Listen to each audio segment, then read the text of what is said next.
Hey up everyone, welcome to episode 17 of Yorkshire Gamer's Elite Big Wargames podcast.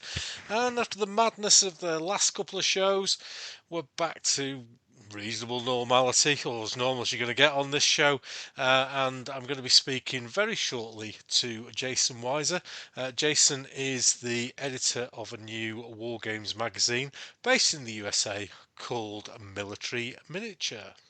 But before we do that, it's time for our usual little bit of housekeeping at the start of the episode. And the first thing I want to say is thank you very much to everyone who responded to the last two episodes. Those two episodes with Sean Clark from God's Own Scale and Alex Sutherland from Storm of Steel. And we had a bit of a fireside chat type episode that ran over two 2 hour podcasts, and they've gone down very, very well. Not only a numbers high, but a lot of people contacted me directly via email and said how much they enjoyed those two shows, how much they enjoyed the banter and the laughs and the jokes between us. And I was really glad to hear that, because I was hoping that would come across to the listeners. We had an absolute laugh and a ball doing those two shows, so I'm glad that came through. I hope to get a Christmas special done with those two guys.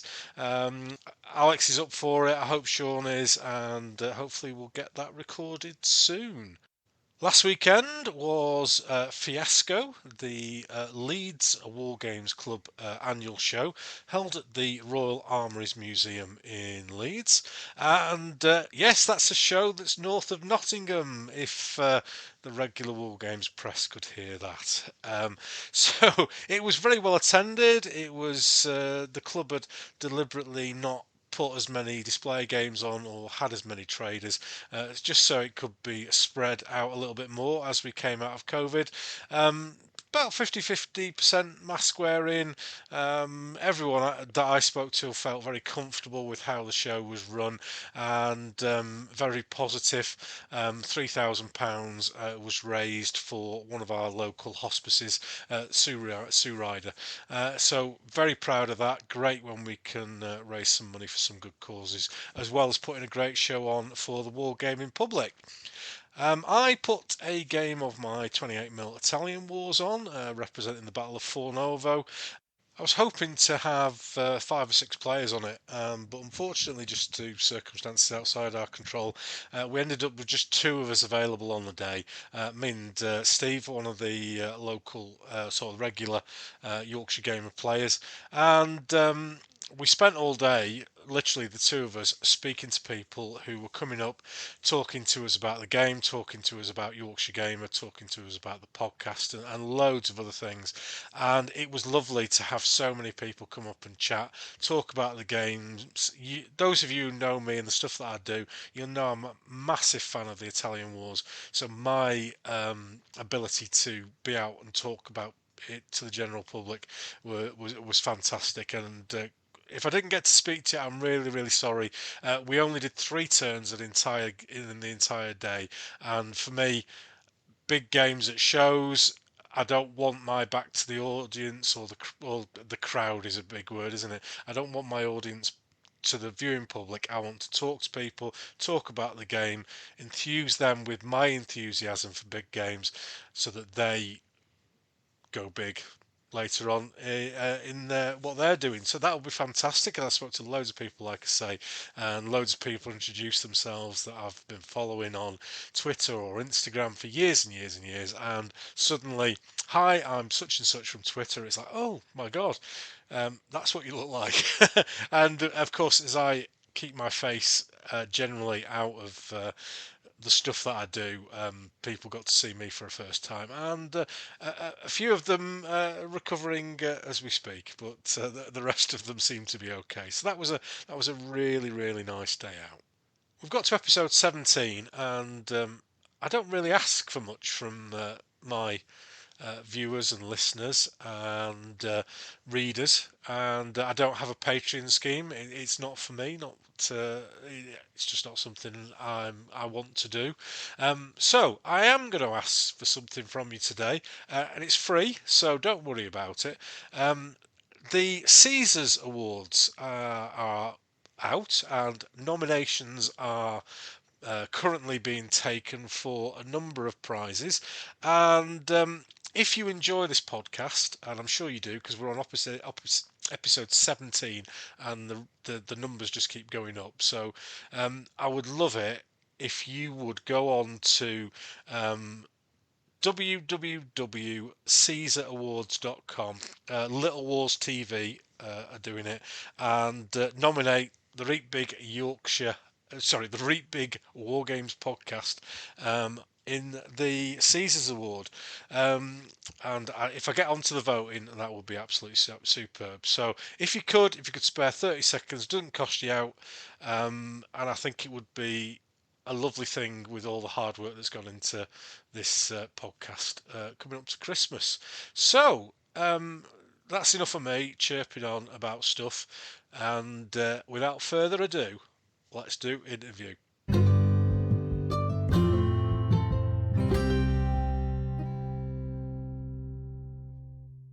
Hello, ladies and gentlemen. Welcome back to Yorkshire Gamers, Big War Games podcast. And for the last few episodes, we've been on home territory in the United Kingdom, but we're going to get on board the Yorkshire Airlines and go up and away to the USA once again. And we're going over to meet today's guests. He's been a war gamer for 38 years with an interest spanning over many eras of history and beyond, with a preference for modern to the World War II period. He's a prolific writer for many Wargames publications over the years. And in fact, if you go onto his website and scroll down his lists of published articles, you'll get repetitive strain injury in your finger before you get to the end of the list. So, but my guest has decided to stop writing for other people and launch a new Wargames magazine, and that's called Military Miniature, and it's going to specialise focusing on wargaming in the USA. So, without further ado, I better say welcome to Yorkshire Gamer, Jason Weiser. Hello, Jason. Thank you for that wonderful intro, including the repetitive strain injury. Well, I was, I'd spoken to a guy from the magazine, and sorry, it was Mark, was it? Yes, Mark Laporto. Yeah, Mark sent me a few links because I always like to, know a bit about who I'm going to speak to. Gives us lots more things to talk about. And he said, "Oh, this is the list of articles that Jason's done." I thought, "Oh, that's great, no worries." And I'm scrolling, I'm scrolling on, the little bar at the side of your screen. That was really tiny, and it just kept going down and down and down forever. So you've certainly done a bit of writing in the past, Jason. I have. I think I realized I got bit by the writing bug in junior high school, and it kind of just went from there. Just to put it for your UK readers, that's about grade 7 on, right, to about grade 8. So have you ever done a podcast before, Jason? I've been interviewed for one other. It was for Battle Group. It was when I wrote my Royal Dutch Army article for 1940 for Battle Group, and I have to say I was not the most well-prepared guest, so please don't judge me by that art. Well, we'll see how we get on, because this is what I would suggest is one of the more relaxed podcasts out there. So right. We have a sort of a tradition of 4 parts to the program, and the first part's going to be about you. And you are actually our first. Were you born in the States, Jason? Yes, I was born in Albany, New York, in 1974, and my father was a doctor in the U.S. Navy. I bounced around a little bit. Mostly, my dad worked at Bethesda. Yeah. And after that, we went to Rota in Spain for a little while. Back to Bethesda. Unfortunately, my parents' marriage broke up. I sort of, that was around the period I discovered wargaming. I was 8, 9, 10 years old, and my grandfather bought me a copy of Tactics 2 from Avalon Hill, much to his horror and regret. Well, we'll save this bit for your 4-minute challenge in a second. Right. But you are our actual first US born guest. Although we've been over to the States before, we've spoken to UK expats. So it'll be interesting to see how some of the more local cultural references go on towards the end of the show, but I'm sure we'll get our way through it. So the first thing I like to do, Jason, just put my guests under a tiny little bit of pressure, and that is to get them to summarise their wargaming experience. But I get them to do it in 4 minutes, and then we'll have a bit of chat about the interesting parts after we've done that. So have you got done a bit of preparation? Are you ready? Little bit. Let's see. I've been a wargamer since I was 8 years old. Started out with Tactics 2. Like I said, my grandfather bought it to his everlasting regret afterwards. Sort of started out in the board gaming side, migrated to miniatures in junior high school, and I never really looked back, although my board gaming collection is getting pretty big now. I've been the writing side, I broke into in my 20s. Haven't written a set of rules yet, though I'm working on it. And generally, military miniatures sort of been a labor of love. It was something I always wanted to do, especially now with, Courier M1 being gone. I just said, you know what, we really need this here in the States. Okay, well, you've only taken a minute there. That's a quick summary. I work as a federal contractor, so I change jobs a lot. Yeah. So you've really got to have that elevator speech. Superb. So what's the state of wargaming like, in the USA? I mean, you've got a different kind of vibe to over here, but what's it like in the States at the moment? It really depends on where you are. Yeah. When I lived in New York City, we have more of a UK-like experience with formal clubs, Robert's Rules of Order during the meetings, and everybody's like, so what's everybody playing? And, it's more of a UK experience. Yeah. Down here in Fairfax, Virginia, it's, hey, I'm running something at my house. Who wants to come? Right. So it's very different, and it's very informal, I would say. Yeah. I mean, we still have little game days and conventions. Obviously, I mean, Historicon, Cold War's Fallen being the big three here on the East Coast. So we have that, but it's even that experience is very different from the British way, because you guys do a lot of what's called demonstration games, where it's clubs putting on games and people don't play them. Where here it's a lot more participation games, where it's, club will put on a game and it's like, hey, everybody, come on in and play, Yeah. I mean, that's I suppose that's sometimes that's the only opportunity that people in more rural area of the States get to actually play a game, is it at a convention with other like-minded individuals? Oh yeah, I will tell you that, for a while, Chain of Command was not big around here, but I like Chain of Command by Two Fat Lardies. Okay, the only time I get to play this thing is when I run into Lard America at a Historicon, and they're like, oh yes, please. Because my experience from there's a guy called Stephen Miller who used to be in the US military in the UK, who used to come to our local club, and he's gone back to the States some years ago now.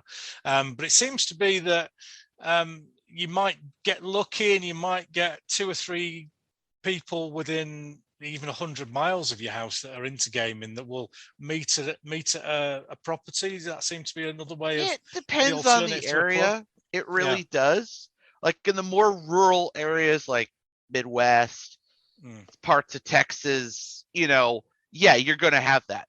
Around here, I could get 6 to 8 people like that.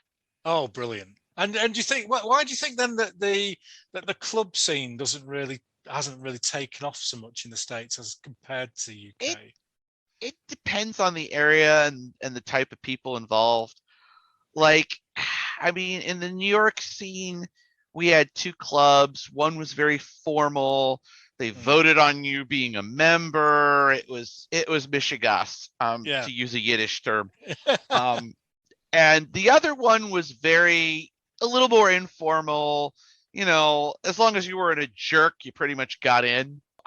I guess the way I would describe it as, people here don't like the formality of clubs, I think. Yeah. I think we as Americans were a little bit more informal. We just, we like our recreation, just so, and we're not really willing to sit down and kind of go, okay, now we're going to draw up the bylaws and blah, blah, blah, blah. We're not into that.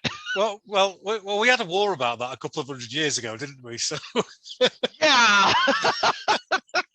we kind of leave you to it. But I mean, I don't know how many people live in New York. 5, 6 million, more than that, maybe. Yeah. What sort of size were those clubs? When I left New York City, I had just resigned from Metropolitan Wargamers the year before for personal reasons. Yeah. And when I left, they had 30 to 40 members, if I recall correctly, maybe more. Yeah. They've grown since. Props to those guys. A little bit of shout out for them. Well, that's great news. It's a very different way of gaming over there, and you have your large conventions that they're kind of residential, aren't they? You kind of go and stay there and game. Oh yeah, it's a 3-4 day affair, and I think that's an outgrowth of the role-playing side of the hobby, where you had Gygax and running Gen Con, and then there was Origins that ran 2 or 3 days. I mean, what can I say? We Americans, we love to get ourselves into those hotels, and Oh, that's brilliant! Yeah. And what about your home gaming situation at the moment? Then, do you have a room in the house, or where do you get your gaming fixed? Well, I and my wonderful wife, we live in a 1,200 square foot house. Yeah. And we share it with. Well, I think share is a strong word. I think we use with permission. 2 cats and a dog. Okay, yeah. I can know what you're saying there. Space for gaming is kind of, I guess, a suggestion. I run a birthday game every year, and that's kind of tricky in the living room. I have 2 fold-out tables. I put those together and, put the terrain out, and then, everybody gets room where they can to, run this thing. Yeah. I had 8 to 10 people in a Stargrave game I ran this year. And I'll admit, people were kind of squeezed in like sausages. It was not pretty. So where do you normally game then? Do you have a club or a shop that you go to, or how does it work? Where there's shops in the area, Huzzah Hobbies being one of them. Yeah. We've also, I also want to say Victory Comics, but I don't know if they cater as much to the miniature side anymore. Yeah, there's a couple of shops in the area that do. Yeah, that's because when I spoke to John Lander, who I think is in Nebraska, if I remember correctly, he did all his gaming at a local shop, and that seemed to be where the scene was, and it was kind of a replacement for a club in the UK, but without the rules and regulations that you guys seem to not like. No, we don't. I can honestly tell you, I think New York City with the gaming clubs the way they are is kind of an anomaly to the rest of the country. So what's your personal favorite type? What's your periods, your scales, your rules? What are you into? When I got into wargaming, my grandfather had regaled me with way too many stories of what he had done during the war. Right. He was what we call now a cav trooper. He was in light tanks in 4th Armored, and he had spent way too much time at the tip of the spear. I will just say that. Too many bad memories, as I learned later. But he had told me way too many stories, and it influenced 2 things. 1, I liked the game World War II, and 2, I had planned on a career in the Army. But, well, epilepsy put paid to that one. yeah, it's one on the list. You can't come in if you've got this. Yeah, the story on that one's actually kind of funny, but I'll spare your listeners. In any event, so I really got into World War II. And that was kind of my go-to period. It still is. I still buy a ton of stuff. I have tons of British, tons of Russians, painting up Americans, Yeah. And I think I schedule games mostly so it forces me to paint figures. No, that's a good plan. That's a good plan because it gives you a goal to aim towards, doesn't it? Yeah, it also gets me in a panic. And what you mentioned Chain of Command earlier on from Two Fat Lardies, very very very English set rules. Yes. What are the rules have you used over the years for World War II? I will admit I also use battle groups, so I'm really endangering my American wargame credentials here. I've also enjoyed Buck Surdu's Look Sarge No Charts. That was a really good game. Not as nuts about Combat Patrol, but that's because it's all completely card driven and I just can't get my head around no dice. What is this? I also enjoyed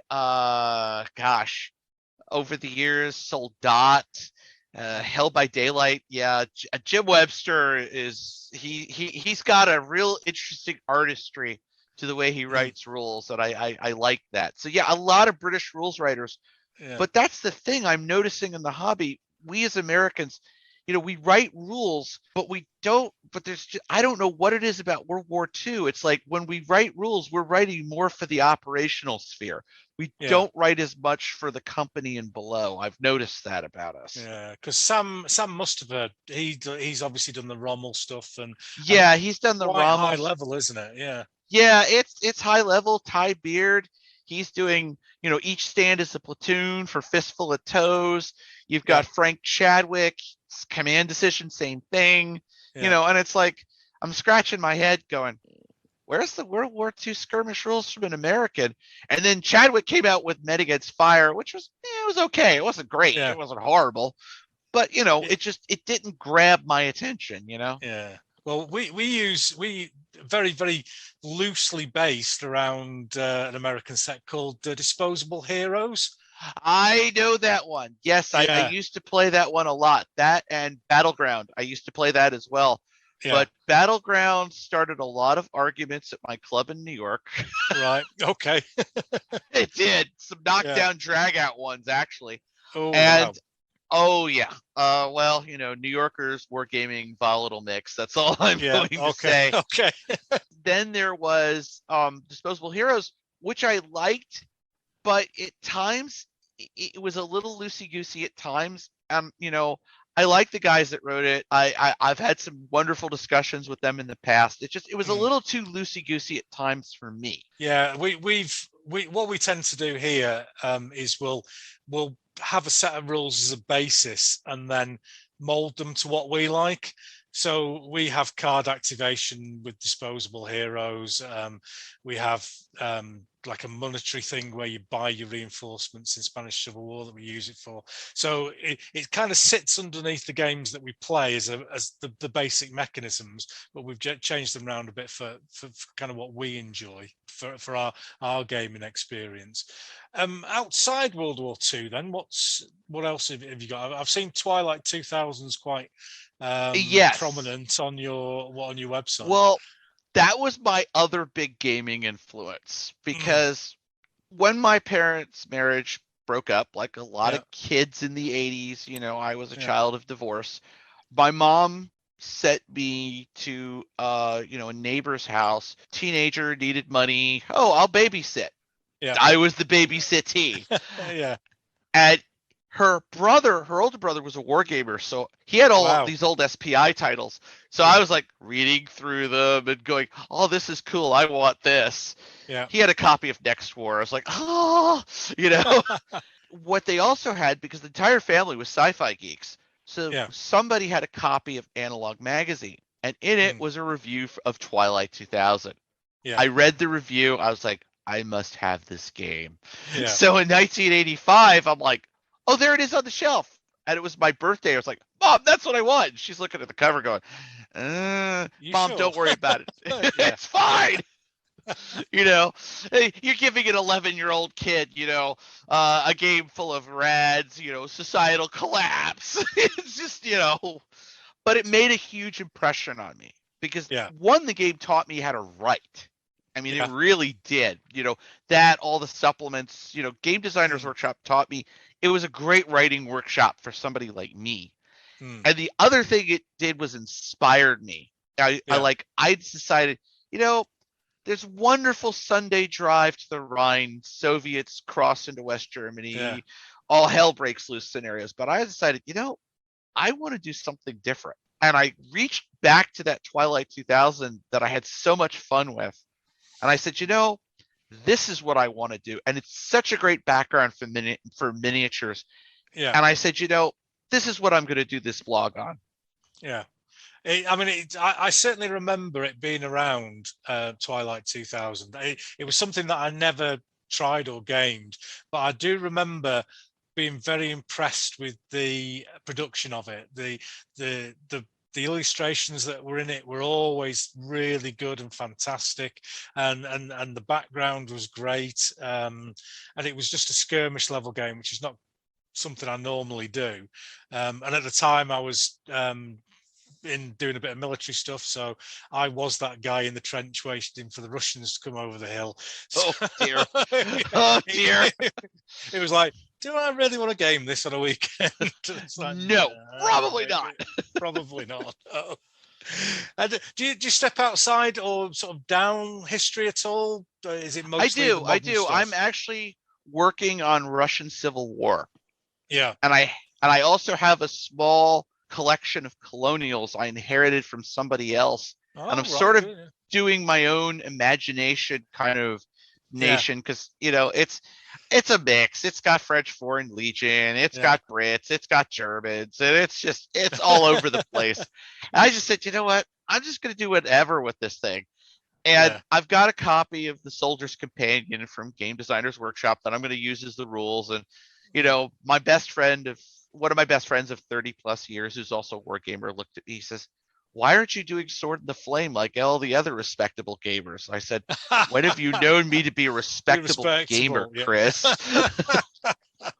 Oh, that's great. That's absolutely great. You mentioned earlier on, and I mentioned it in the introduction, about writing articles for various publications, and I made a little bit joke about it at the start, going on and on and on forever. But that's quite a prolific output. So what, we briefly mentioned the spur for it, but how did you get started into that, and what keeps driving you on to write these articles? Honestly, as I joke with friends of mine, I was a starving young man, had just having graduated school in 2004 in New York City, and we were having something of a minor local recession.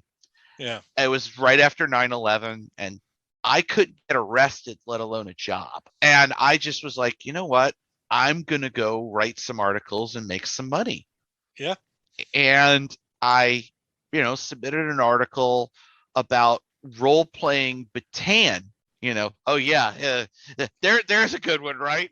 And I said role-playing the last days of Bataan to Pyramid Magazine. They liked it enough to print it. Here I am with a $20 check in my hands. Yeah. I'm looking at my grandfather, because I was living with him at the time. And I said, "Oh, this is cool. Buy me a cup of coffee and maybe a donut." Yeah. He said, No, Jason, you don't understand. You're a professional writer now. Yeah. And I looked at him, I said, $20? But I took that and I ran with it. And I just said, okay, get a job here, get a job there. That's kind of been the way it worked out. And then now I write for a living in my day job, where I'm a tech writer for a software development team. That's sort of all led into that, because I was writing prolifically whether I got paid or not, just because I needed the exposure. I knew that. And funny enough, some of those articles got me my first job in my career field. Oh, superb. And was it mostly for American magazines? I know you've had some stuff out over here through. I did one for Miniature Wargames. It was submitted towards the tail end of Henry Hyde's tenure. Yeah. And he asked me to do it. He was like, "Jason, got a great story for Wargaming My Way. Please submit." I'm like, okay. Yeah. And then there was, Society of 20th Century Wargamers. That is a fanzine I really miss, by the way. Yeah. And I submitted a little scenario for them. It was a sort of, airborne drop in Normandy scenario and they're, attacking a small German-held town. And then there was, Wargame Strategy and Soldier. I submitted a piece for Battle of, I'm trying to remember the name of the town. Yeah, it starts with a K. That's okay. It's basically, it was the various attempts to relieve this town and get the wounded out. Yeah. And this was based on one of those break-in battles to get supplies in. And, I sort of had a quote in it from a Tony Letizier book, and it was great. It was great. It was awesome. So I've been sort of slowly developing a scenario / writing pipeline that I could then feed into magazines. Yeah. This magazine, this first issue, I had to write a lot of it. I'm not gonna lie, and the reason is because trouble finding writers. Yeah, no, exactly. And do you find when you are doing a piece, do you have to be interested in it, or have you now developed a skill where you can write the piece and draw on other inspirations rather than your own? I have to admit, I got to be interested, or at least I got to know something, because I try to do board gaming more towards the tail end of when I was doing the blog for SJR. And before I moved over to the magazine, because they didn't want me doing any more miniatures articles, because they didn't want me giving away the store, as it were. Yeah. And what happened was, I would write these articles. I'd sit there and go, okay, I did my research. Okay, I think I know enough here. And then I'd have somebody sniping me in left field going, you forgot this game. It was published by SPI for 500 units in the 70s. And I'm like, I'm supposed to know this? Seriously? Yeah. Come on, buddy. Yeah. One of the things that I talk to my guests about is something that I've called the Venn diagram of wargaming. Oh, dear. Going back to your high school maths, and it kind of, the way that it fits together kind of defines how different people game, because I'm all into the bigger games and lots and lots of figures on a table, where some people prefer skirmish and stuff like that. So if you divide yourself or think about yourself as a war gamer, a painter, a collector, and a historian, are any of those more prevalent in you, or how do they all fit together? Yeah, that's a complicated question. I'm not gonna lie. I love to play. Yeah. So I love to play as often as I can get. Yeah. I probably am very insecure about my painting. Right. I paint, but then I get like, is this really that good? And then I'll look at Kevin Dallimore or my buddy Piers Brand. So I'm probably holding myself to a really artificial standard. Yeah. The historian in me, well, I have a degree in history. I have a BA, so it was kind of like, that was inevitable. Yeah. The last one, a collector. Yeah, I'm lapsing into that because I'm collecting things I either wanted from my youth or I had in my youth, lost, and I'm like, I want that back. So do you build your collections of figures, or do you sell as you go off a period? How does that work with you with your collections of figures? I sell pretty much when I've realized, oh my God, I can't fit this into the house. Right. There's a space issue involved. Exactly. I mean, if you've noticed behind you, my bookshelf is screaming, oh my God, what have you done to us? Yeah, I think I've got a similar one behind me. Yeah, and one of those is a Walmart bookshelf. And if you know anything about Walmart in this country, it's better, faster, cheaper, only it's really pick two. Well, certainly one of the shelves looks like it's under a little bit of strain at the top there. I think it might be bowing underneath. Yeah, I'm betting I'm going to wake up one morning and there's going to be books as far as the eye could see on the floor. Well, hopefully it'll stay in one piece during the recording of this podcast. So hopefully. if listeners, if you hear a massive crash, don't worry. I think Jason will be safe, but there might be a big pile of books behind it. You might hear some crying, however. So what's your current personal project then? Have you got anything on the go at the moment? Are you building an army or? Well, I am putting together, let's see, I've got some BattleTech on my shelf because I also game sci-fi. I've got some, various World War II vehicles, and I'm also slowly, and I really mean slowly, putting together the stuff for 15mm Russian Civil War. Which manufacturer's figures are you using for that? Peter Pig. I tried Coruscant. I love the guy that runs Coruscant, but his guys are a little too big. Right, okay. Yeah, because Coruscant figures look really, really nice, but they're very hard to get hold of in the UK. Yeah. So I've looked at them for a couple of projects, and in the end, I've just gone, I can't get hold of them. It's just too difficult. How's deliveries and postage to the States from the UK at the moment? Have you ordered recently? I will say it really is a crapshoot. Yeah. Some deliveries, like I had a recent order with Old Crow. Yeah. Came fast as lightning. I've had deliveries where it's stuck in customs. It's stuck here. It's stuck there, and there's nothing you can do about it. I feel for the folks who have ordered. I've got a friend of mine who ordered an entire furniture set for his kitchen that he remodeled 6 months ago. Still hasn't gotten it. Right. Yeah. And as I think as postage costs gone up in the States. Yes. Certainly. Everything's gone up. So everything's gone up. Yeah, because I've seen a couple of people on on various forums and stuff saying that they're really struggling to get stuff, and that the cost of the delivery is now prohibitive when it comes to when you compare it to £20 or £30 or $50 worth of figures. You're paying an extortionate amount just to have them delivered to your door. Oh yeah, I mean, I'll give you another example. I was going to Simon Soldiers in Australia, and I was looking at some guys I wanted to I'm putting together some Jeeps for late war Americans, and I wanted some guys to put in the Jeeps. I love Simon's stuff. I've bought from him before, and I click on the purchase link, type in all my details. And then I go to the postage select. $7.95, standard airmail, not available. $30 international untracked airmail. $40 if you want to track it. I was like, what's $40 Australian? Yeah.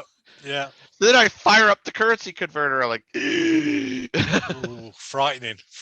Yeah. Well, hopefully it will come to a stage where the prices will start coming back down again, and we'll be able to get stuff. Because there's a lot of stuff from Brigade Games that I quite like for World War One, Palestine, and Gallipoli, and that sort of stuff. And again, we've not got a UK supplier for Brigade at the moment, and they're great figures. Yeah, Russian Civil War. Then, where did your interest come for that?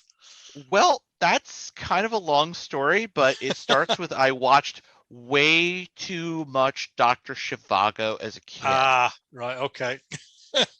Yeah, I mean, I lived in Spain for 3 years.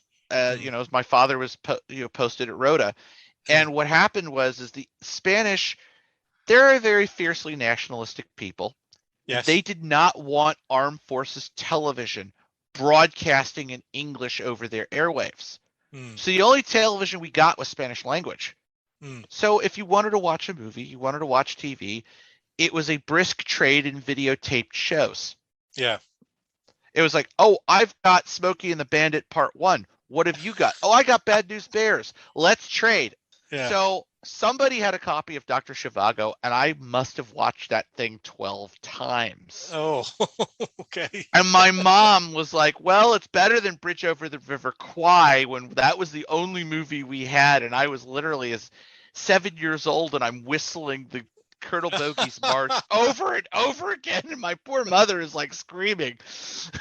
Yeah. Oh dear. Well, I can see where you got the bug from then. So that's a good one. Yeah. Well, we'll just draw a quick line under that section, and we'll come back to you in a moment with our regular big game chat.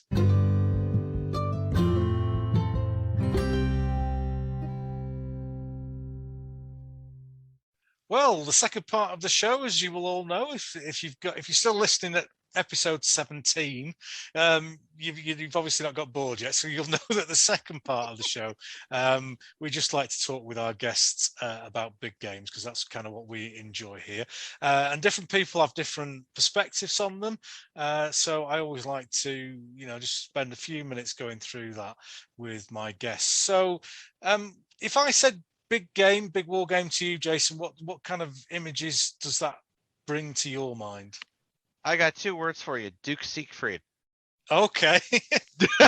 Yeah, where he's running a cast of thousands in the entry hall to Historicon, the entry to the main room, Disselfake, and he's got like War of the Rings going, and he's got his microphone, and he's going, and now it's da-da-da phase, go! And I'm just like watching this going, I'm in awe. I mean, I'm literally, I don't know if I want to get into this game. It looks really cool, but I have been in my share of big games. I won't lie. I was in a game, in 1992, I was in the Tuileries game where at Historicon, where it was, the reenactment of the storming of the Tuileries in 1792. Yeah. And I was one of the poor National Guardsmen that was first over the wall and was promptly shot down by the Swiss Guard. So with the conventions being, like we spoke in the first part, very, very different in the States, does that lead to less big games or more big games? Because obviously you kind of over here, you're putting on a massive game with loads of really, really nicely painted figures, and you only really trust your mates to move them around, whereas in the States you're getting a lot of people coming in and gaming from all over the place, and you don't really know them. I would say probably a little bit more diffused. There's fewer big games, but the ones we see, holy cow. I mean, I remember seeing, I want to say it was a pirate. No, it wasn't a pirate game. It was a fictional invasion of England in the 1790s that Wargames Illustrated sponsored the last time Historicon was in Fredericksburg. Yeah. And oh my God, that thing was beautiful. And I remember that. I remember, seeing some pirate games in the last con I was at up at Barrage in Havre de Grace. Really nice. And these are small-ish games, but they're still pretty large by Barrage standards. I mean, you have to understand, big game for us is like 10, 20 people, whereas or more. Whereas big game for you, I'm thinking, is probably more like 30, 40. It depends, because there's lots of different ways of looking at what a big game means, isn't there? So it could be the number of participants, or it can be the number of figures. So 4,000 figures with 6 players or something along those lines. So it can be different things to different people, which is kind of why I'm interested in how the States view that kind of game. In a store, I guess that you can't go and walk into a store and get 24-foot table. No, you can't. 6x8 is pretty much what you're going to get in most places. I think there's two minds about it. Like, my buddy Chris, who I've mentioned before, he always had a thing about big games. He didn't really like them. He was in that 1792 game with me, him and his dad, but really, Chris never liked those. I go through spurts. Some days I feel like Cecil B. DeMille, and some days I want that intimate, 10, 20 figure skirmish experience, And it really, it's mood for me. It's like, oh yeah, I want the spectacle. And then there's, oh yeah, I'm not sure I want to do, crazy, And I'll admit, as I get older, it's really hard for me to put a finger how I'm going to feel from day to day. So that I think, sorry. Yeah, go on, Jason. You were saying. I think older wargamers, and not to cast aspersions, I think we get more set in our ways. Yeah, I can't argue with that. I can't argue with that. So you mentioned somebody at the start there about that big game, Duke Siegfried. Yep. Yeah, just tell the. I don't recognise the name, so just tell the UK listeners or the world listeners all about that guy. Duke Siegfried was, well, I want to call him the P.T. Barnum of wargaming. Okay, that's brilliant. I mean, he really was. He was an awesome guy. I never really had a lot of conversations with him. I think grand total of once. Yeah. It's like my Don Featherstone story. It's like I met him for 5 minutes. It was really cool. I was in awe, barely could get out 3 words, and he just was like patting me on the shoulder going, that's nice. But Duke Siegfried would put out these huge games where he needed an audio system to run the freaking game. Oh, that's brilliant. And, it would be 4, 5, 6 tables, thousands of figures. And the one that sticks out in my mind is when he did the last battle of the War of the Ring. Yeah. And it was a cast of literal thousands on the table. And I think there was 20, 25 people at that table.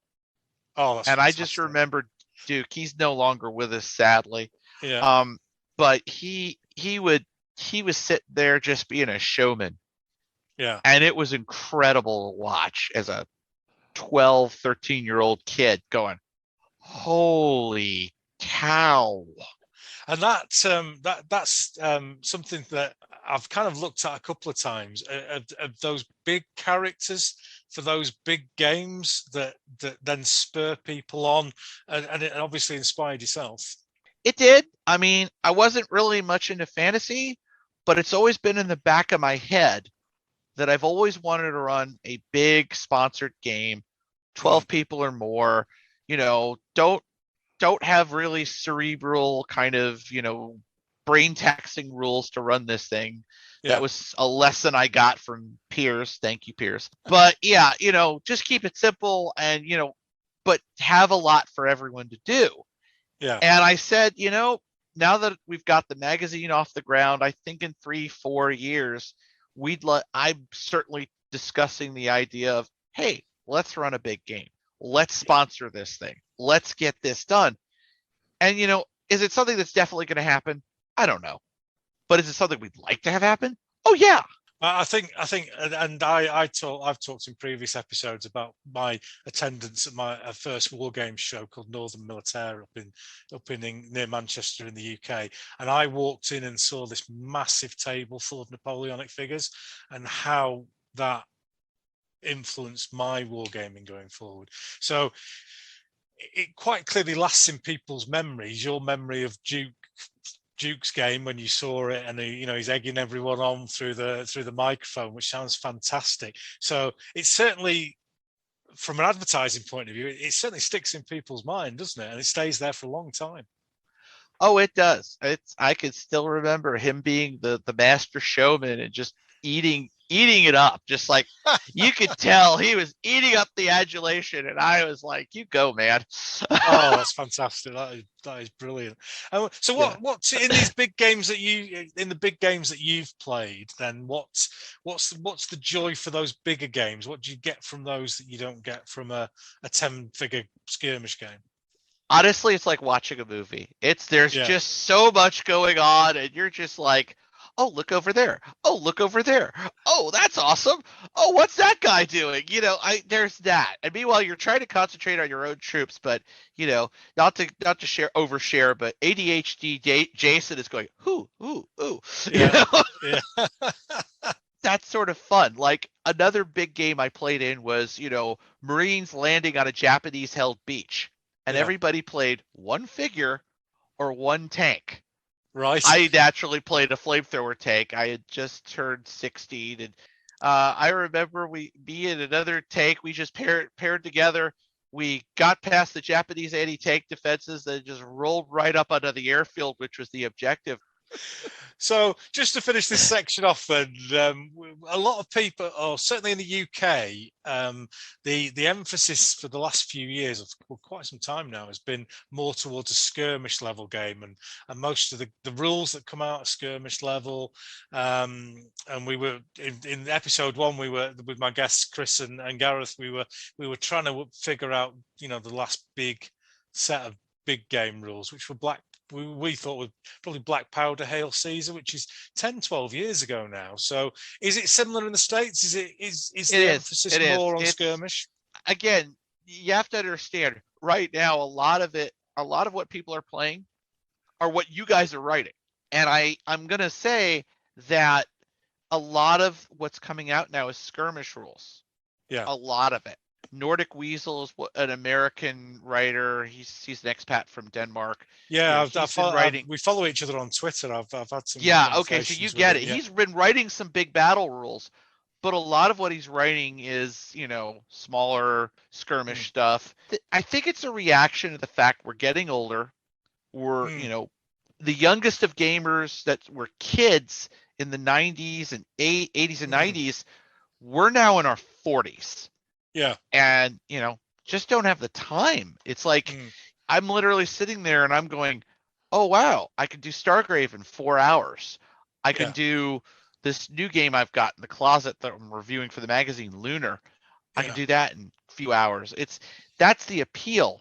But do I miss that big game kind of, spectacle of, Cecil B. DeMille and, all that, and John Ford? And I know I'm quoting a lot of movie directors here, but that kind of holy crap feeling. I do miss it. It's obviously the slant of this podcast has always been in the direction of the big game, and I'm at that stage of my life now where I'm coming towards the end of my working career. I've got more time. The kids have left home, so we're kind of slotting back into that.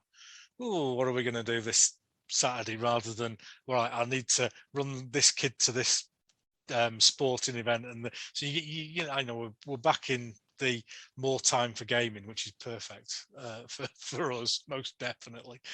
So do you see the big game coming back over time, or what do you think the future for it is?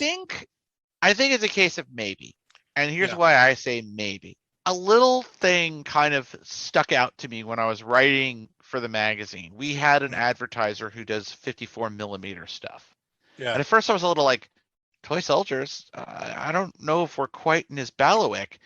Yeah. And then Samantha said to me, because she handles all the advertising, but here's the thing, Jason. Yeah, a lot of wargamers are switching to 54 because, well, they can't see to even paint the 28s. And I'm like, oh, no. So it's a question of, yes, I think a lot of gamers are going to want to do the big game, but the question is, will they be physically able to paint the figures? Very true. Well, one of my previous guests, the lad who lives in the States, did a 72-foot long table of Market Garden with 54 mil figures. Oh wow! So that was quite amazing. And then I was at one of our UK shows here, Partisan, a few weeks ago, and there was a guy who'd done ancient Macedonians and Persians in, I think they were 64 or 70 mil. He'd bought them in from Singapore. So big scales are out there, and they're coming to a table near you, I think. Oh yeah. And I think, though, one of the more positive things that's happening in the hobby, and you lead lovers can burn me at the stake now. Yeah. But I think plastic and resin are going to be more the standard going forward. I think we're going to be getting away from lead. And the reason I say that is this thing and things like it. Because the precious metals market is getting to the point where we're competing with cell phones. And I hate to say it, but we're going to lose. yeah, we are.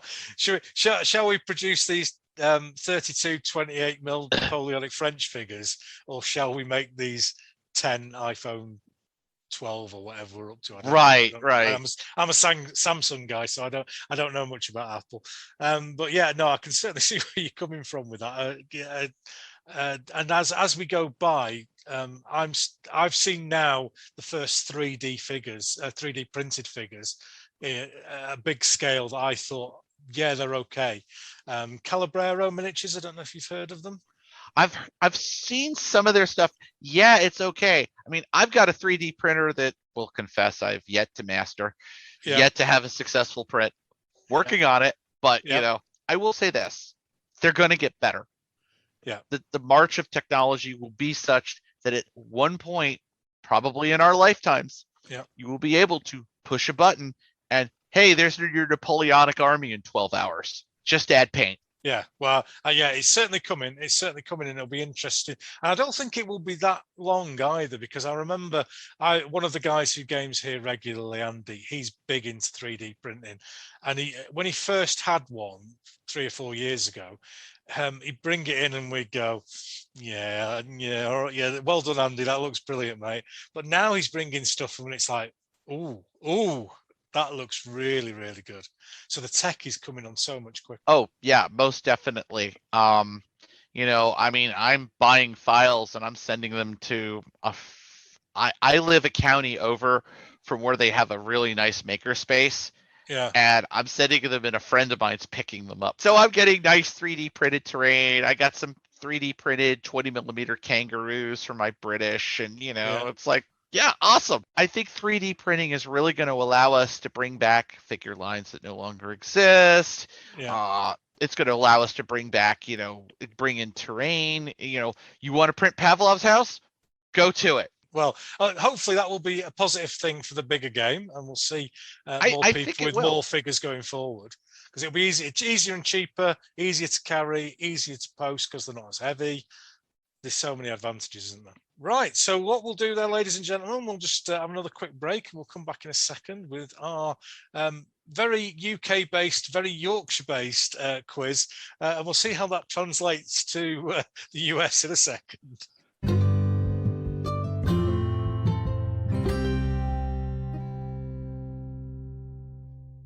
Okay, we're back, ladies and gentlemen, to the part that I know all of you love and care for, the Yorkshire Gamer Quiz. And just the little warning that we give beforehand, that this is not a definitive right or wrong. It's just how much you agree with me as the Yorkshire Gamer. And of course, everyone from the UK will know that everyone from Yorkshire is always right about everything. So... I don't know whether have you got like an equivalent state in the US where the people who live there are absolutely convinced that everything that they do and say is right? That would be every state in the union is convinced they're all a bunch of idiots.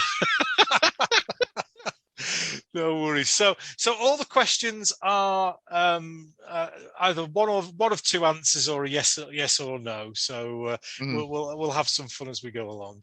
So the first question, which is kind of American based actually, is: you're going for a war game. Are you going to go big or go home? I'm going to go big, just because I am that kind of, you know, that kind of guy. Some would say sadomasochist. Some would say, you know, go Jason. We love a big game here, so there's no arguments for that. Yeah. Contrast paints, are they great or are they a gimmick? I find them hit or miss. I really do. And I'm not sure whether this one will work, but paintbrushes. Do you have Winsor & Newton paintbrushes in the US? We do. Brilliant. They're a little expensive. Yeah. I admit, I think I use Army Painter more than I use Winsor & Newton. But, you know, would I love to try some more Winsor & Newton? Yes, because I had I had a 110 brush when I was in high school that was Winsor & Newton. That thing lasted me until I was done with college. And then finally, the bristles all fell out one day. Well, I'm matching up Winsor & Newton against a brand called Pro Art, which are made in Yorkshire. So you probably haven't got Pro Art in the US, have you? No, I've never heard of it. I'll be honest. So I'm kind of guessing of the two, you'd go for Winsor & Newton then, because you don't know. More than likely, yes. Now, this is a bit of a controversial question, this one, but we do like it on the show. 96 figures, would you consider that an army or a unit of pike? I would probably consider that a unit of pike, but that would really Good. depend on the rules. Good lad, good lad. We like big we like big units here. We like big units. A 6x4 foot table, is that a big game or a small game? I'd say medium sized around here. I mean, I know I'm kind of being wishy-washy with that one, but you have to understand a small game for us is like 3x3, and a big game for us is like anything over 8 feet, because you have to remember, I've got small arms here, table, and exactly, and I'm gonna start needing like the croupiers you see in your war movies about the Battle of Britain to try to move figures around. Well, we've played a few games like that, so that has happened in the past. Oh no. So, when you're choosing your games, do you like points based or historical orders of battle? I tend to like historical orders of battle, but I will admit Battle Group has sort of slowly turned me to what I call the dark side. So yes, I know Pierce is going to hate me for that, but it's okay. Really, the points can't be, you got to be able to play the game without the points if you want to. Yeah. That's my goal. If you got to sit there and literally, do an accounting exercise before every darn game you play, that's not fun. That's doing accounting. Yeah. Oh, I like that. I've not thought of it that way before. I'm impressed with that, Jason. I'll write that down and use that one. That was very good, that one. When you're painting, do you use a wet palette to mix your paints or an old bit of MDF? I will admit I use these lovely palettes right here. Palettes. Yeah. Yes, I use artist palettes. I have a wet palette. I often forget that I have it, and it's an AK, and I've stopped using AK products for various reasons I won't go into here. I think I'm aware of the situation. Yeah. It was like, not to get too personal again, I'm Jewish. I saw that. I was like, are you kidding me?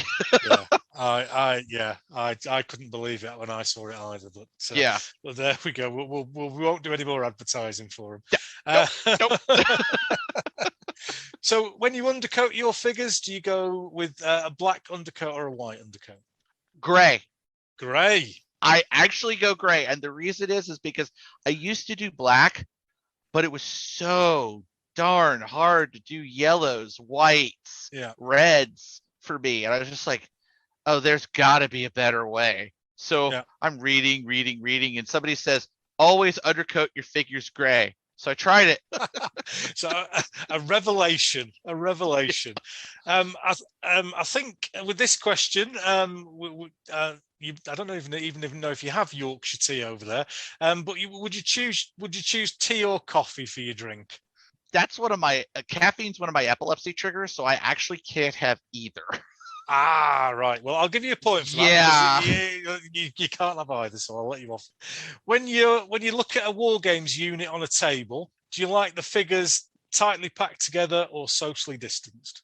I think it depends on the period. For like Napoleonics and Renaissance and all that, I want them packed together. By God, I want big blocks of troops. Whereas for World War II, if I see that, I'm gonna start crying. I'm gonna be like, no. So period specific. Yes. Then we're halfway through. So question 11. Would you choose a 2-hour club game or a weekend monster game? I think that would be the wife's decision more than mine. I think it would have to be, and more than likely she'd probably just say, go, have fun. Yeah. I have plans now. Yeah. So another one that I'm not sure how well it will translate. Avocado, you'll be familiar with avocado? Avocado, the fruit? Yes. Are you familiar with mushy peas? Vaguely, because the question that I ask people is, avocados, are they just posh mushy peas? I'm not a big guacamole person, so my answer is I'm just going to say I really don't have what we call a dog in that fight. Okay. Yeah. Well, mushy peas are very much I won't say delicacy. They're a Yorkshire food. They're like a subgroup all on their own. Well, So, question 13: round dice, are they allowed or banned on a table? I'm really kind of iffy on that, and here's why. Because I don't mind rounded dice. Like if the quarters are rounded, Yeah, it's fine. yeah, But yeah. if they're completely round like a ping pong ball, oh no. How No, do you read the brilliant. damn things? We're on episode 17 now, and every single person, no matter where they are in the world, has said that round dice should be banned. So Oh yeah. I'm glad that the USA has voted ban as well. Well, I'm sure I'm going to get hate mail from somebody. Well, no, the round dice one, it seems to be universal. The hatred of round dice seems to be universal. Yeah. So yeah, you're not going to get this one at all. So the fish and chip shops, that's something you don't have in the States, is it? Au contraire. We do have fish and chips. It's sort of more of a gourmet specialty item here is because, it? yeah, the millennials and the younger generation, they want to do the whole bougie, what they call the bougie British experience. Yeah. I just look at them and go, it's not real unless you've wrapped that shit in newspaper and you've got the vinegar on it and you're literally sitting there trying to keep warm in 45-degree British weather. I mean, I was in London in '89. I had the real experience. I know. Oh, fantastic. So if you had to choose between haddock or cod as a fish to eat, Cod, definitely cod. Excellent, excellent. When you are playing a set of rules, using a set of war games rules, do you like to have a good table in a set of rules, like a casualty table where you cross-reference dice with numbers or figures, something like that, or do you prefer the modern six and you're dead kind of rules? I'm more of a whatever it is, just lay it out clearly. Because I gotta tell you, there are some rules, I won't mention any names, that it's just like, oh my God, did you proof this before you wrote this? The visual design is just so bad. I'm sitting there, my eyes are crossing, trying to figure out what was the intent here. Yeah. No, I know exactly what you're saying there. So we'll move on to question 16. And 28 millimeter is king, yes or no, when it comes to scales? Well, I have to say no because I am a 20 millimeter guy. So I have bought some 28 millimeter. Yeah. Some of my friends, Murph, have constantly made fun of my love of 20 millimeter. Now he's kind of sort of having some sick glee over the fact that it's very hard for me to get figures because most of the 20 millimeter manufacturers are overseas. And I'm just like, oh no, postage. Yeah, very true, very true. So unpainted miniatures, are they allowed on the table? Yes or no? Oh, hell no. Hell no. Hell no. Excellent. That's a great answer. The football, it means something entirely different to you than me, I would imagine. Oh, yeah. So if I were to say Bradford City or Leeds United, you wouldn't know. I wouldn't know to save my keister. Sorry. So let's go. Let's go. I'm going to Americanize this question. Let's go. Dallas Cowboys or New England Patriots? Neither. I'm a Washington Redskins fan. We think the Patriots are a bunch of cheating, and the Dallas Cowboys are our biggest rivals. So we hate those guys with a passion. I definitely picked the wrong teams there, didn't I? Yeah, it's okay. But yeah, no, I was taught from about age 8 to it's like we hate the Cowboys. Yeah. And I'm sure I'm going to have a lot of Texas Wargamers write me and say, you suck.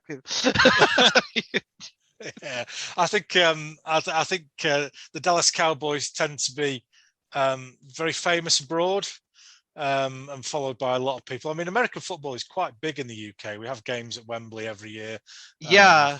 So yeah, it's quite a big sport over here. So if I were to say, and I'm listeners, I am going to say the word that I'm not allowed to say so that Jason understands. If you had to choose between Yorkshire and Lancashire, which one would you choose? Well, having never been to either, I really can't make a fair decision on that one. I mean, obviously, I guess I would choose Yorkshire because you're there, and I at least want to meet you in the flesh. So, Brilliant. Brilliant. I normally call it the other place over the hill. We don't mention that. We don't mention the L word very often. So the final question, Jason. Games Workshop, are they the work of the devil, yes or no? They are the work of Satan, sir. Oh, that's quite interesting. You were very sure of that. I played exactly one game of Warhammer 40K. Yeah. In high school. Yeah. And we spent 2 hours setting up the damn figures, and then my opponent sits there and says, "Oh, playing a warp story. All your army is dead." And I just looked at him and I said, "What the hell did I waste 2 hours for?" Yeah, we were talking about this in the last episode about Games Workshop games, where I think they call it tabling, is what they call it, where you kind of set up, and it's I go, you go. So the first player goes, and then the other person on the other side of the table has nothing left at the end of turn one, and it's like, well, that's not very exciting. So it's like crazy. Anyway, the scores are in from our supercomputer to work it out, and 72.5%. I gave you some half points along the way, and that's very, very reasonable. That's nicely within our statistical mean for Yorkshire Gamer. So it was interesting. We had to work a little bit around some of the more regional questions, but we got there in the end. So thanks very much for that, Jason. Much appreciated. No problem. So I mentioned that we brought in a new feature in the last episode, and that was called Wargames Room 101. Did you get the email about that, Jason? I did. What is your wargaming pet peeve that you wish to banish entirely? That's the and one. I can't stand rules lawyers. They drive me completely insane. It's like, please shut up already. I just want to play this game. Just please shut up. Oh, that's a fantastic one. I like that one. And is that from personal experience, Jason? Have you had problems with people in the past? Yeah. I've been at many a Historicon where I'm in the game. I'm sitting there, and he's arguing with the referee. It's going back and forth like a tennis match at Wimbledon, and I'm just going, "Oh, for love of God, just ask about it later. Let's just go." And was that in a competition game or a friendly game? No, it was just a normal, everyday game, and I'm just like, whatever.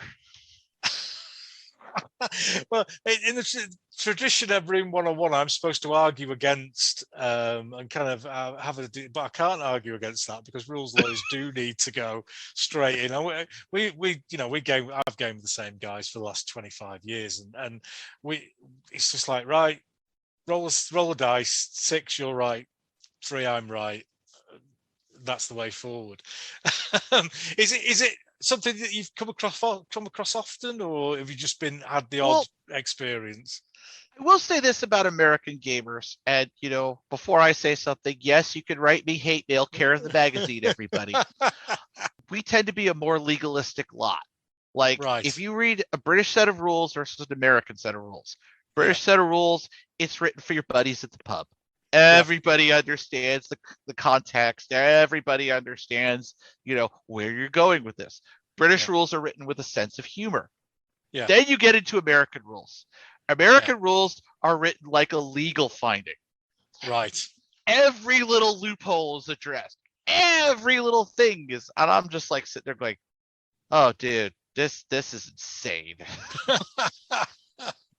Well, I can definitely see that going into Room 101. So that's brilliant. So thanks very much for that, Jason. And we'll be back in a second. And we're going to talk about the new Military Miniature Magazine.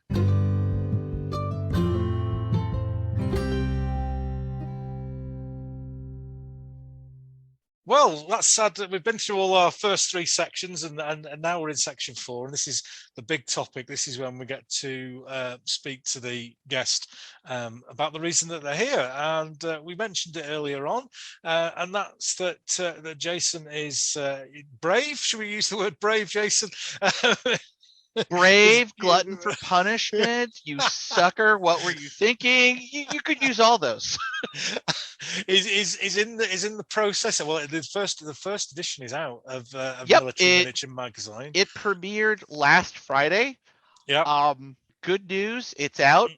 Bad news, if you want a copy with your subscription, you're going to have to unfortunately buy it separately, because the way our system works is October 16th at midnight, it clicks over, and then you've got the January edition being your first issue. So, just warning you guys, we warned you ahead of time, but we've really got to push that one.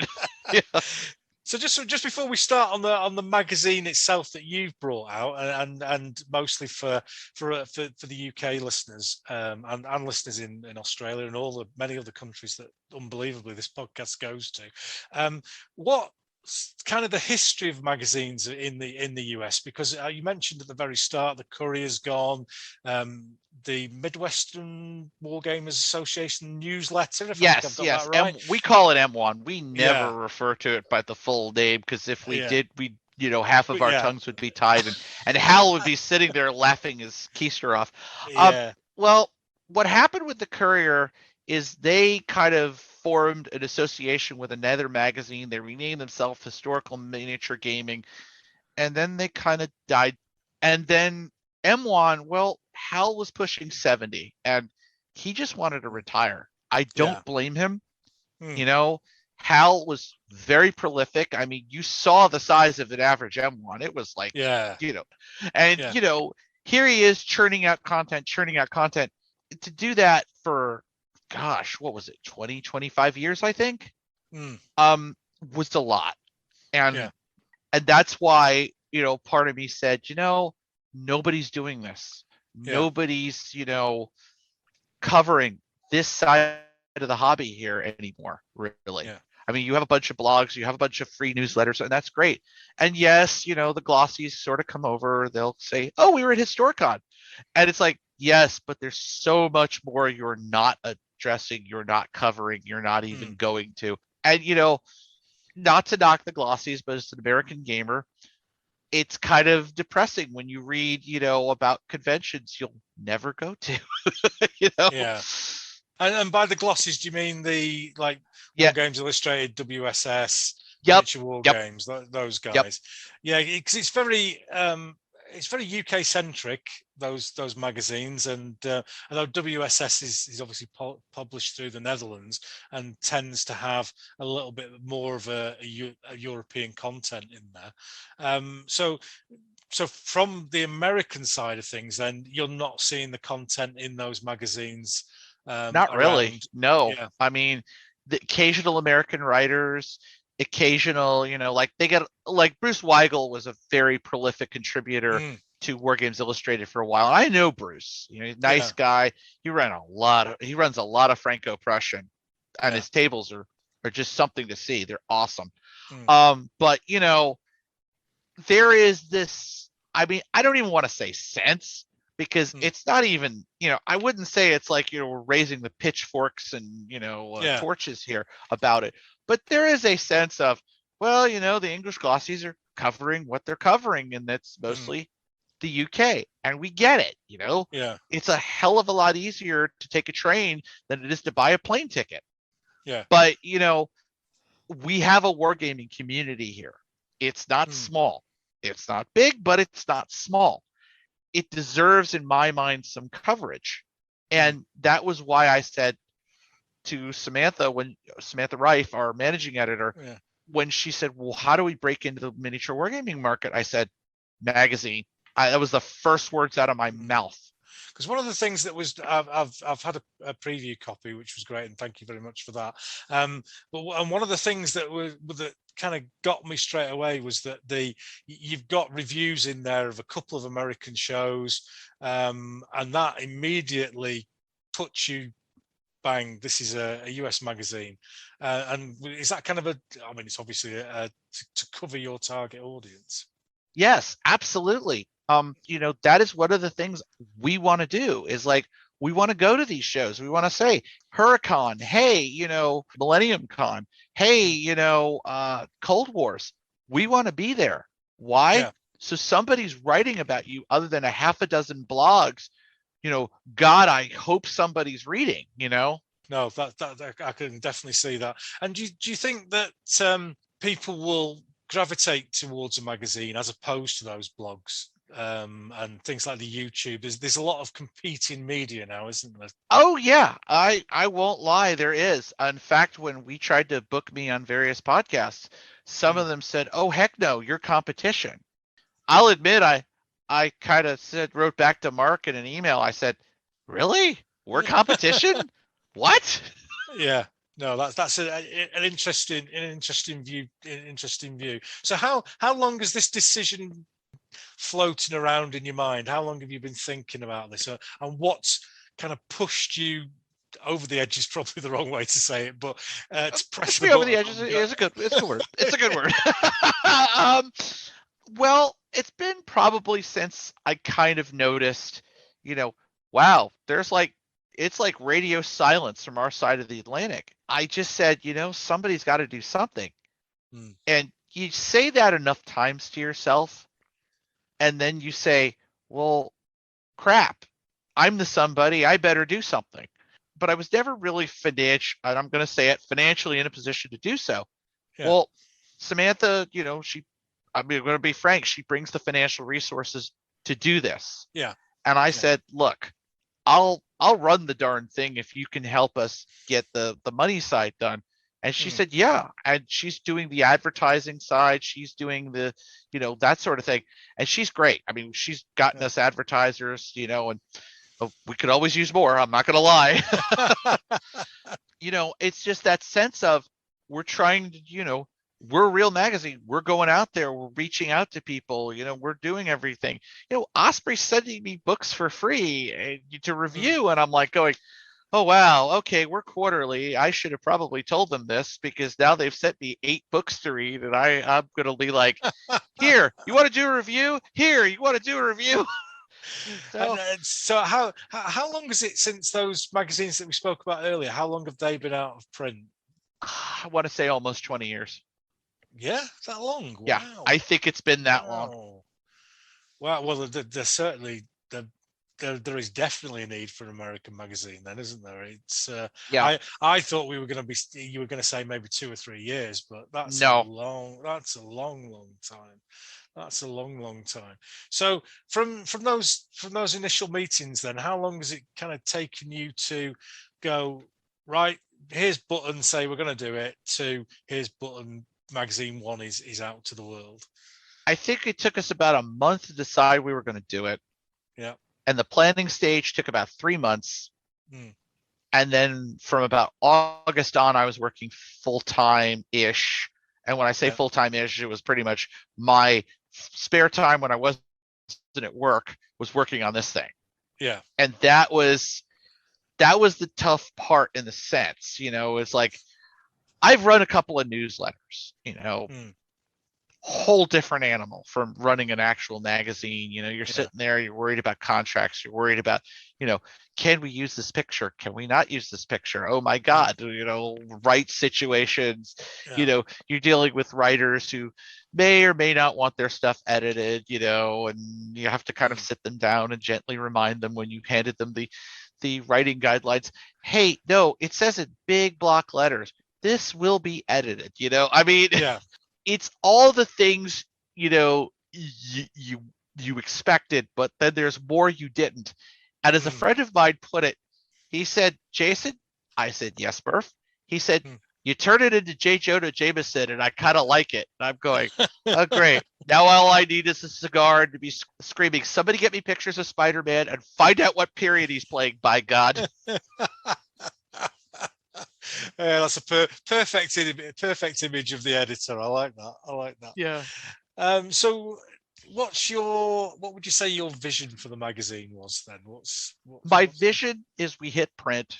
My vision is that we get the same level of distribution that the Glossies have, that we're in Barnes and Noble, that we're in other bookstores, that we hit Hobby Lobby, Michael's, just anywhere you could think of buying a Wargaming magazine, and some of the places you might not think of, we're there. Yeah, and you think you mentioned earlier on you're on a quarterly release schedule at the moment. For now. We did this as a conscious decision, because we're like, look, we're going to screw things up. We know this. And we want to get the kinks out now, so that we're getting somewhere better when we switch to that bi-monthly, which, is pretty much locked in for about the time of Historicon. Now, I'm going to say this is a small appeal to your readers. Yeah. We're also hoping to go to print at about that time. Oh. But that's going to depend on sales, guys. So please, if you're out there and you thought about buying the magazine, please buy the magazine. Yeah. Well, it's gonna be to the benefit of all US gamers, isn't it, at the end of the day, because it's going to have, like you say, when you personally look in one of our magazines, and I'll phrase it that way, you're not going to see the review of Historicon, you're not going to see the review of the Dallas Wargames show or whatever it is. It's just not going to be there. But in your magazine, that's where it's going to be, and you're going to get more sort of local focus. Oh yeah, and I will admit there was sort of a pleasant level of surprise when we covered Barrage, because I sat there and I was asking, hey guys, I'm with Military Miniature Magazine. Oh, when are you guys coming out? Because this was like late September, and the magazine was slated to come out in October, and we didn't quite have a working website yet. The website went live literally during the con, so I was I was jumping around like a little idiot when we got it working. We really, it was really, I'm sitting there being a one-man, kind of reporting machine, going, okay, this, take a bunch of pictures, this, take a bunch of pictures, and just that kind of feeling of attending the con, but also trying to be an active observer. And that's not the easiest thing in the world, but thank God I had a little experience doing that before. I was a reporter for my student newspaper, so that really helped. But it's a lot different when you're trying to be a wargamer, but yet also be a gaming journalist, I guess is the best way to describe it. Yeah, and that would be something that they're probably not used to. If it's 20 years since the other magazines ended, they won't be used to people wandering around with with a journalistic point of view, looking at the games to write stuff up, getting photographs, etc. It'll be almost a new experience for many of the people. Oh, it is. And, but it was greeted very well. I mean, I'll be honest with you. I took more pictures at Barrage than we ended up using. Apologies to all those that did not appear. We're working on a way to get your photos up on the website. I'm talking with the powers that be, mainly my managing editor, about doing a photo essay and getting that up on the website. Just ETA on that, I don't know is when, so bear with us. But the thing of it is that we, that was greeted very well for the most part. I mean, you hand out a business card, you hand out a subscription flyer, and you say, we're so-and-so, and, we're representing Military Miniature Magazine, and, you're going to be, hopefully your game will be in the next, the premiere issue, and da-da-da-da. And you say that, and you just try to put the best foot forward, because look, this isn't just for you anymore. This is for the hobby as a whole. And as I said to some friends, I said, look, hopefully this is the thing I leave behind when they put me in the ground, Yeah. And, this is what I get remembered for. And I remember all the eulogies about Duncan McFarlane, and I never met him. He was an awesome, cool guy, from all accounts, though. And he really was that, kind of awesome uncle that introduced you to wargaming through the pages of Miniature Wargaming and Wargaming Illustrated. And I said, I want that early spirit in the pages of our magazine. But I got influenced by magazines like Pyramid, Challenge, gosh, I'm trying to remember, Space Gamer, Fantasy Gamer. I want those 80s independent gaming magazines, although not all of them were quite so independent.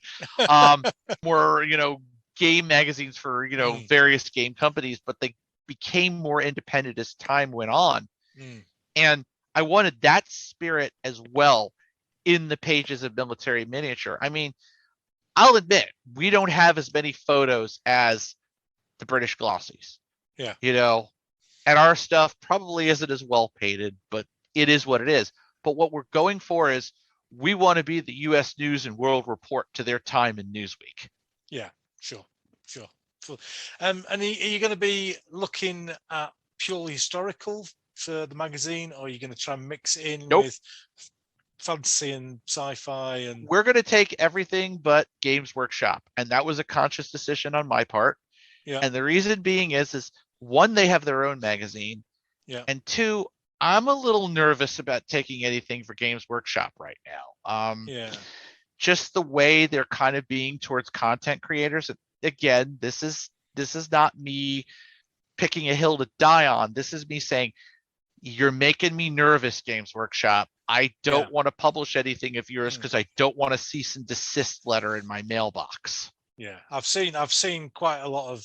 It's not something we do here, and we always laugh and joke about. I once painted 10 Space Marines 35 years ago, and I've not done any since. Right. But I see on the internet and I see through social media and stuff that people are worried about some new terms and conditions that have come out from GW. So I can certainly see why that would be. I'm going to say a sensible policy, because you don't want to take on the giant that is GW just by accidentally putting a comma in the wrong place, and a sentence doesn't sound right to their lawyer people. So I can see where you're coming from that without any shadow of a doubt. So with those magazines finishing 20 years ago now, you're not going to have those stock article writers, are you, lying around, or no. are you going to regenerate them in some sort of sci-fi series method? How are you gonna get? We're just reaching out. Reaching out. I mean, it's the response, I will say, from the people that are willing to write for us, the response has been phenomenal. Like, we've got Jim Webster sent us an article. I don't want to give too much away, so I'll just say Jim Webster sent us an article. Piers Brand is going to write some stuff for us. I have some, I have what I call, you guys have the Nottingham crew. We have the Fairfax crew that's sort of forming. And, a lot of my local friends, and, they're like, oh yeah, I'll write. Oh yeah, I want to write. I'm like, okay. I'm praying they can write, because, fortunately, most of them have not disappointed me. Thank God. Yeah. I will say this. It's been pretty awesome, but I want more writers. We're starving for Napoleonics. We're starving for 19th century. We're starving for Renaissance. We had a good medievals article, but want more. I want us to be a very kind of cornucopia of stuff that any gamer can pick up and find something in there that appeals to them. Because I will tell you something, I don't like themed article. I get why they do it, but I don't like it. Because it can lead you, can't it, to get I know the magazine you're talking about. It can lead you to get a magazine and not really pay much attention to 50-60% of it. So I know where you're coming from with that, and it would be great to see a wide range of stuff in there. Are you thinking about? I see there were some reviews in the first edition. Are you thinking about regular columns? That seems to be featuring. I'm trying to convince some people to do regular columns. There's been some reticence, I think, but we'll see. Powers of Jason persuasion notwithstanding, we'll see how that works out. I will just say, who you are. You will want to do the column. Yes, you will. But shall I put some backwards overdubbing on this bit here, so that when the people listen to it, that they will be hypnotized into doing the columns? Will that sound good? Please do. But seriously, no, it's. I'd love to have columns. One of the things I want to do is a letters to the editor column. That's gravely missing in magazines these days. I want that kind of outreach to the editor. I want to know if people love the article. People hate the articles. People think you should do this. People think I should do that. I mean, and I'll print the ones that aren't, full of profanity and literally, screaming at the moon, whatever, and, suggesting that, we should do animal sacrifice and, lathered in mayonnaise, So you won't be many questions from Dallas then after earlier on? No, I'll probably get a lot of authors to do anatomically impossible things from Dallas.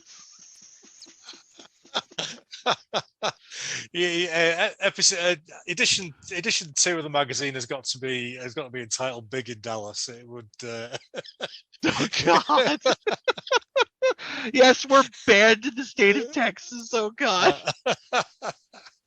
So the first edition's out, and I have to say, and I'm not just saying, Yorkshire people always tell the truth. So I have to say, it looks really, really good, and it's really well laid out, and a great read. So how proud are you of that first edition? Very. Yeah. Although I will admit, by the time we were done editing it, I was literally like, I can't look at this thing anymore. Yeah. I haven't looked at it since. I've been like, I'm on to the next issue. That's where my mind is. Yeah. Even though everybody else is like, oh, this is so cool. And I'm like, yeah, okay, I'm on to issue 2, man. Yeah. I know it's different in terms of time, but I feel like with the podcasts, I'll do the interview as we're doing now, and then I'll come to the editing phase and I'll put it all together with the bits of music that we drop in and the bits of the preamble and the post-show amble, and then put the theme tunes on the start and the end, and then press the button and it goes, and that's it. And I probably won't listen to it again for maybe 2 or 3 months. Because it's you've spent so much time with it, haven't you? You've invested so much time. Oh yeah, I'm sitting there looking at it. My wife gives it another pair of eyes because she's really good at editing, probably better than me. I'm just the guy that makes the decisions.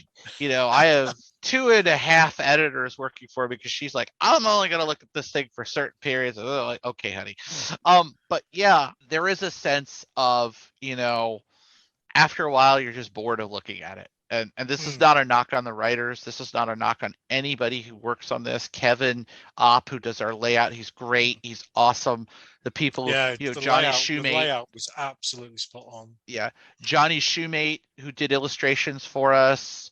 I'm trying to remember the name of the lady from Wargames, who's a contractor for Wargames Strategy and Soldier, who did our maps. Thank you, ma'am. I'm sorry I can't remember your name right now. Please forgive me. The whole team that put this thing together, it's awesome.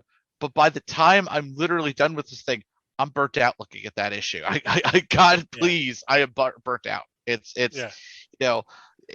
literally like, I know I'm probably going to hand in magazines that people print it out and say, hey, can you sign this? I'm like, oh, really? You want me to sign this thing? You're serious? Yeah. So you've mentioned that you're hoping to go into print with it. Is that purely numbers based, or it's numbers? It's can we make this financially successful enough to justify the cost? And like everything else in the world right now, printing costs are going up. Our main headquarters is in Gettysburg. I work out of Fairfax, and Samantha, our managing editor, she's talking to the printer she usually uses, and she said their schedule and their costs are going up because the local restaurants in Gettysburg are printing their menus 5-6 times a week to deal with the changing prices on their menus. Wow. So they're like, oh, nope, we got to raise prices 10%. Send for a new set of menus. Yeah, that's not good news. Not good news. Oh no, it's not. But I'm of that generation, and I'm sure a lot of gamers are similar to me in that they like the product in their hand. Well, we would like to put it in your hand. Believe me when I say this. We would love to put it in your hand. The best we can do right now is for our single issue, we did it where it's a single page layout. Yeah. I mean, and you can print that out. I mean, that's the best we can do for you right now, guys, and I'm sorry. But, unless we can make it financially viable, we can't go to print. And that's really just where we're at. Have you had that discussion with people that you've talked about with the magazine? Yes. And it shows. Is there a want for a print edition? Oh, there is absolutely a want, a need, a desire in places we shouldn't talk about. There is that sense of people want this thing in print, and I totally sympathize. Look, I got really bad eyesight. If I start looking at a screen for a long period of time, my eyes start sending me hate mail. And I love having magazines in print. I got a whole collection, on top of my bookshelf here. And I can so sympathize. I want to see this thing in print. I want to leaf through it and go, yay, But the problem ultimately is it's a numbers thing. It's got to come down to the numbers. It's got to be financially viable. It's got to make a certain amount of money, or it's just we can't justify the cost. Sure. Yeah, and that's a big decision, and hopefully people will come through and it will come out in print, because I've got subscriptions to magazines, and I've tried a couple of times with PDF, and I just don't read very well from computer screens, and like to have something in my hand, and I'll just slip a card in it while I go and make a cup of tea and come back, and I'm in the right place, where I come back to my laptop and it's turned itself off and I need to remember my password or put my finger on something to get into it. So, it's such a bind, whereas books are so much easier. Well, here's the other problem also, is that the magazine publishers themselves are realizing PDF is cheaper. Yeah. And what they're also saying to international subscribers who have subscribed to the paper version, I don't know which magazine said this. I can't even confirm this story, but supposedly one of the magazine subscribers said, come November, we're not sending out paper copies anymore. Everybody's getting PDF. That's it. Wow. Yeah. And it's because of printing and shipping costs. I totally understand that as a business decision. I totally understand that. Hopefully by the time we go next year, some sanity will have been returned to printing and shipping costs. I don't know. I can't. I'm not good at predicting the future. I've been wrong about a lot of things. And how is the distribution network in the States for magazines through hobby stores? And I think you mentioned Barnes and Noble and people like that, because I know in the UK that you have to kind of like pay a premium to get your magazines in the right part on the. How does it work in the UK, in the US? Being the editor-in-chief, I don't know as much about that as I should. I'll be honest. But it's really, you got to reach out to the hobby shops. You got to reach out to the game companies who want to distribute your magazine. I'm sure we're going to have to take a meeting with Barnes and Noble at some point. It's a lot of legwork, and it's a lot of, hey, you really want this thing, and here's why. It's, I'll go through, Samantha, she does most of the marketing and editing side. I mean, not the editing side, most of the marketing and, outreach side, to advertisers. And she does a great job with that. I mean, she's gotten us the advertisers we got, and believe me, I'm very thankful. They've been awesome to us, and we want to be awesome to them as well. And I think what has to happen is we've got to build some trust with the community. And what I mean by that is we've got to show them we're serious, we're real, and we're not going anywhere for a while. Yeah. And I think if we could show those three things, then the rest will come. Yeah. Well, that I mean, that's great. And I have to say, from from a personal point of view and from a Yorkshire honesty point of view, which is what I always come from, is that people, it is worth having a look at. Go and get this first edition, and if you like it, then like Jason says, it's going to be another publication out for the hobby, which people from outside the US can enjoy as well, because the articles aren't all about US gaming. So that I think it's going to be, hopefully. Have you got any international subscribers at the moment? Oh, yes, we do. Yeah. Oh, good. We were shocked how many folks from the UK actually subscribe. Wow, it was about third to 40% of our subscriber base already is UK based. And like I said, even though we're trying to be an American based magazine, I don't really mind Brits writing for us, Brits sending us games to review, all of that, please, we're not going to discriminate. We just want to present an American point of view so that Americans understand, hey, there's a hobby, 1, 2, that, you're being paid attention to, and 3, that we have something to say. And maybe that leads more into 1, but you get my point, is that I want to end that radio silence that I talked about when it was the glossies ruling the roost. And again, I'm not knocking the glossies. I've had email communications with John Treadaway over at Miniature Wargames. He's a really nice guy, and I like him. And hell, he does Hammer Slammers, which to me is like awesome. But so I think the main question then, having talked about the magazine for a while, is how do people get a hold of it then? Where do they need to go? What do they need to do to get copies of the magazine? Okay, we go to militaryminiature.com. Yep. That's our website. That's pretty much the point of sale for right now. Now, I will warn you guys, we don't have PayPal. The sales software we got did not allow for PayPal with the subscription timing structure that we have. It is very complicated explanation. I know.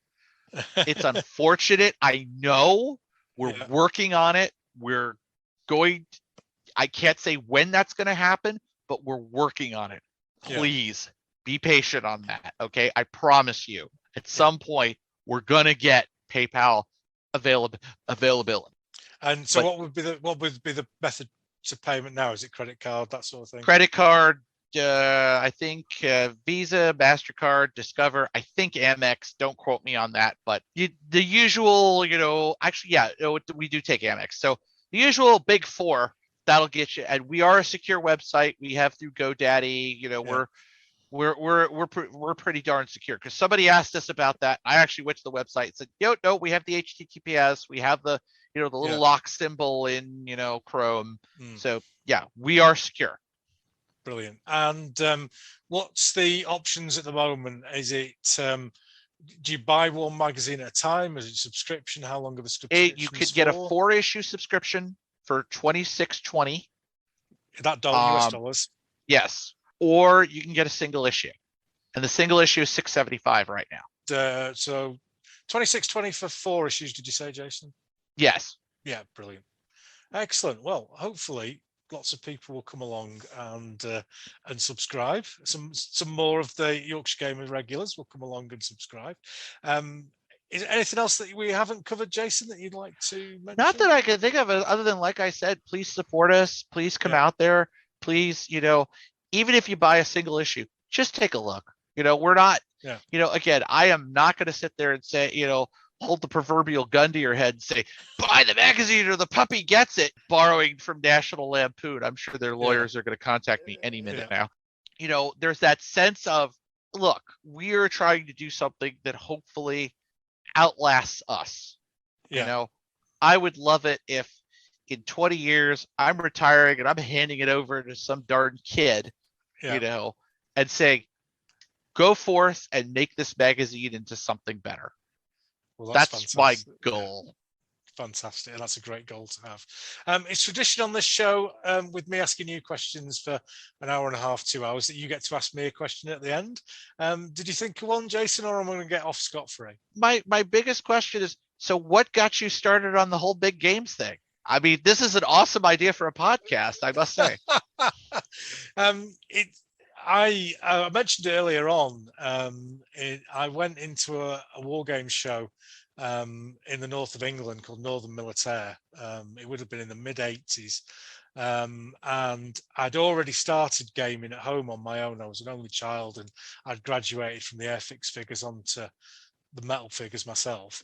I just saw this 32-foot game full of Napoleonic figures, and conversations I've had with other people, they've kind of gone, they saw that and went, oh God, I can't do that, and kind of went to the skirmish.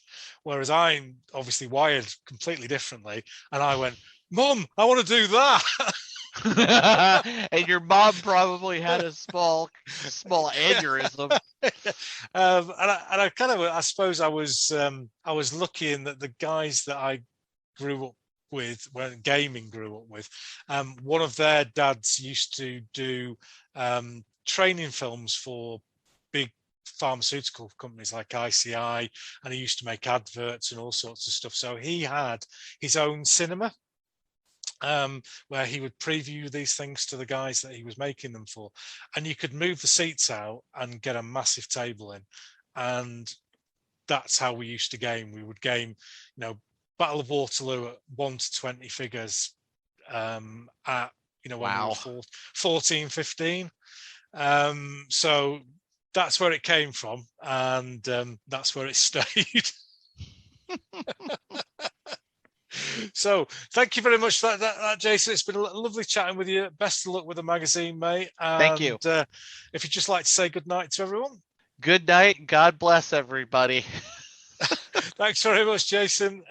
Good night, everyone at home.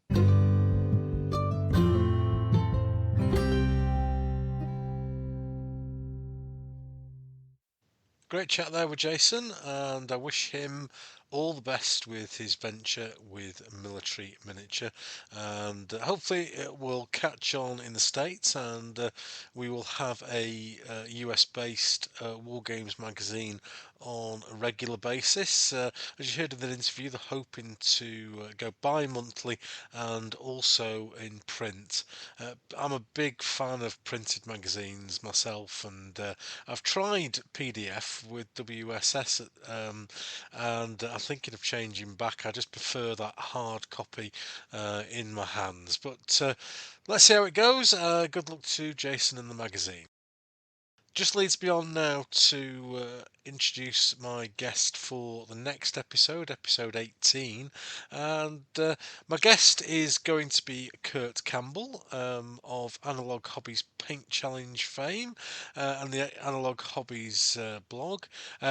This is something that I planned, an episode I planned when I first started way back in February last year, and decided to wait to speak to Kurt until it coincided with, hopefully, the start of another Analog Hobbies Paint Challenge this year. So that should be out towards the end of November, and I look forward to having a chat then with Kurt and talking about wargaming in his native Canada, the Analog Hobbies Paint Challenge, its history, and hopefully its future. So, until then, City.